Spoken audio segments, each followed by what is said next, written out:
Не се чувствувам дискриминирано. Сите закони како важат за другите, така и за мене, вели Симеон Јорданов, бугарин кој живее во Македонија.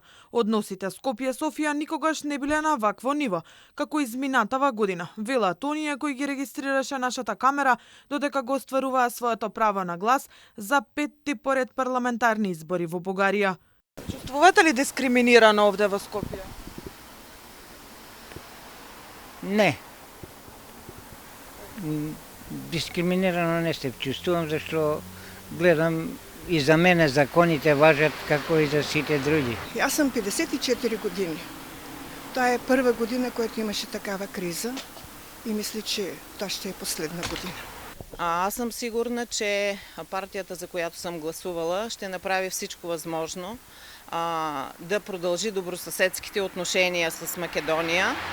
И това, което наистина пожелавам на моите македонски приятели, тъй като имам много тук, да бъдем заедно в европейското семейство. Додека стоевме пред бугарската амбасада во Скопје, се појавија да гласаат десетина. Внатре не беше дозволено снимање, а од избирачкиот одбор само не рекоа дека се појавиле повеќе гласачи од пријавените. Иако последниот попис покажа дека живеат над 3000 бугари во Македонија, за изборите се пријавија само 169 гласачи и едно од гласачките места е бугарската амбасада во Скопје зад мене. Се надеваат дека ова ќе бидат избори кои ќе ја решат политичката криза во Бугарија. Истовремено очекуваат новиот состав во пријателски тон да ни биде поддршка на нас македонците на патот кон Унијата. Очекувате ли конечно да се реши политичката криза? Да. Да се формира влада? Да, сигурно ќе се формира влада. Всичко ще се реши.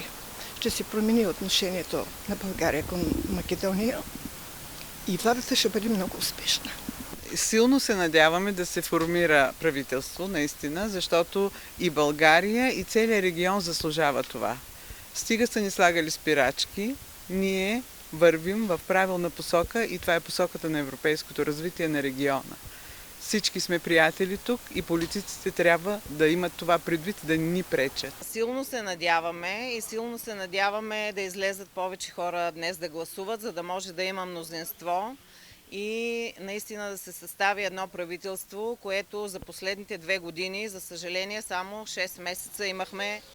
И последните анкети покажуваат дека и ГЕРБ на Бојко Борисов наспроти продолжуваме со промената на Кирил Петков и Демократска Бугарија котираат исто, односно поддршка добиваат од 26% гласачи. Повеќе од 5600 кандидати од 14 политички партии и 7 партиски коалиции се пријавени на 5 избори во само 2 години и формирање на 240 членото Национално собрание, еднодомниот парламент во Бугарија.